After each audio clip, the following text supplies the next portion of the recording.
दोस्तों, मुझे पता है आप सब लॉकडाउन में बोर हो रहे हैं, तो मैं आपकी बोरियत दूर करने के लिए लाया हूँ hello app, India's leading social media platform. Hello app पे आपको मिलेंगे trending news, funny, educational, cooking, dance और भी बहुत सारे वीडियोस। इसके अलावा latest updates of your favourite celebrities. तो देर किस बात की है, अभी डाउनलोड करो हेलो ऐप और करें अपनी बोरियत का खात्मा।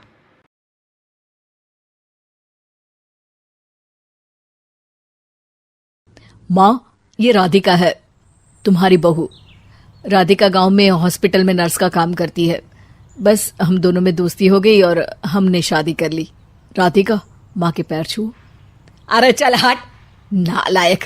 अरे मैंने क्या क्या सपने देखे थे कि तेरी शादी किसी अमीर घर में करूंगी और दहेज में लाखों रुपए लूंगी, और तू गांव की इस मामूली लड़की को मेरी बहू बनाकर ले आया।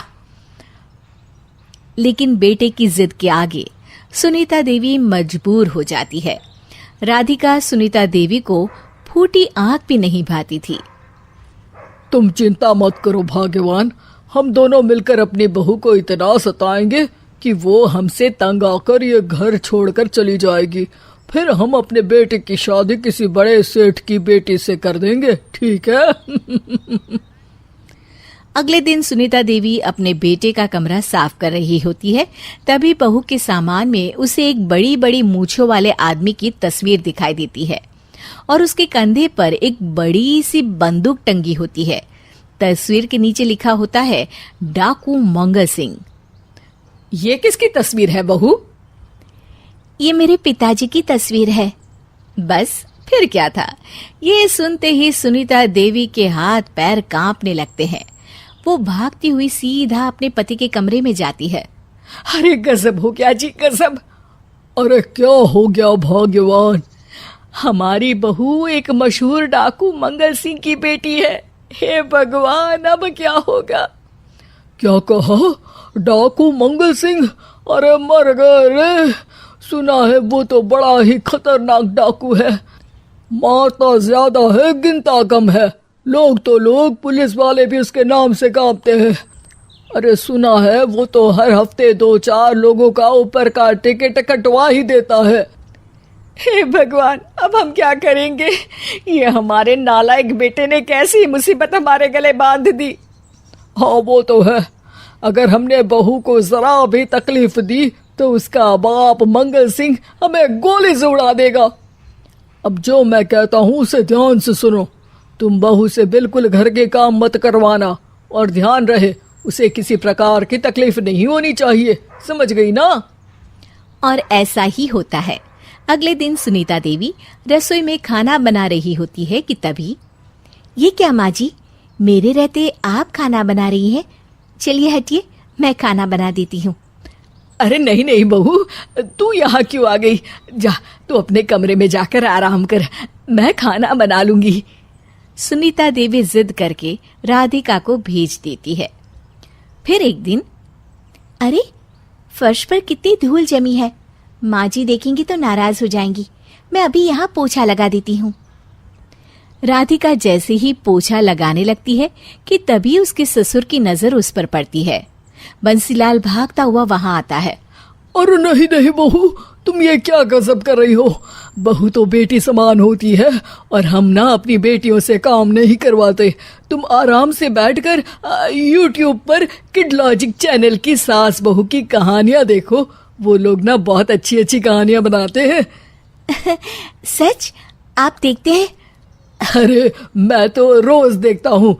शहर की बहू तो मेरी फेवरेट कहानी है। हाँ, ये कहकर बंसीलाल पोछा लगाने लगता है। इस तरह राधिका के सास ससुर सारा दिन उसकी खुशामद में लगे रहते हैं और उसे किसी महारानी की तरह रखते थे। कैसा लगा बहू? पिज्जा टेस्टी तो है ना? अच्छा, मीठे में क्या खाओगी बोलो तो? माँ जी, मुझे तो काजू कतली बहुत पसंद है, और उसके बाद एक गिलास लस्सी मिल जाए तो मजा आ जाएगा। ये सुनते ही सुनीता देवी अपने पति को कोहनी मारते हुए कहती है, अरे सुना नहीं बहू क्या मांग रही है? जल्दी से भागकर बाजार जाइए और सब खरीद कर ले आइए। हाँ हाँ भाग्यवान, अभी जाता हूँ। राधिका की तो 5 उंगलियां घी में थी। वो तो अपने ससुराल में मजे कर रही थी। दूसरी तरफ राधिका की सास उसके लिए कभी नई साड़ी खरीद लाती तो कभी उसके लिए नए गहने बनवा देती। फिर एक दिन डाकू मंगल सिंह अपनी बेटी राधिका से मिलने अपने आदमियों के साथ आता है। उन सबको देखते ही राधिका के सास ससुर डर के मारे कांपने लगते हैं। मर गया रे, डाकू मंगल सिंह तो सच में कितना डरावना दिखता है, ऊपर से इतनी बड़ी बंदूक लेकर घूमता है। कैसे हैं समधी जी?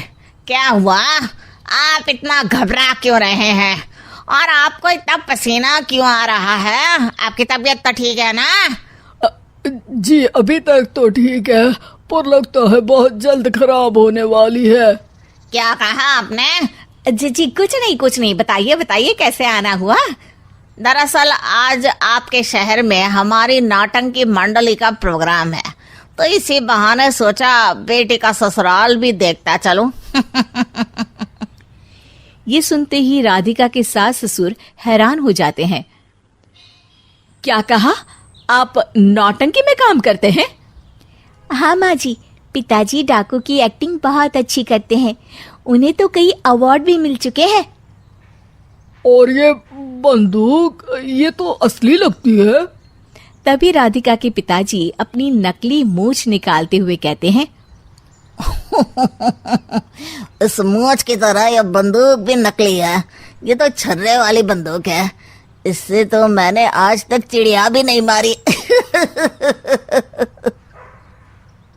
और खोदा पहाड़ और निकला चूहा, इसका बाप तो मामूली नौटंकी वाला निकला, और हम इससे डर कर बहू की नौकरों की तरह सेवा कर रहे थे।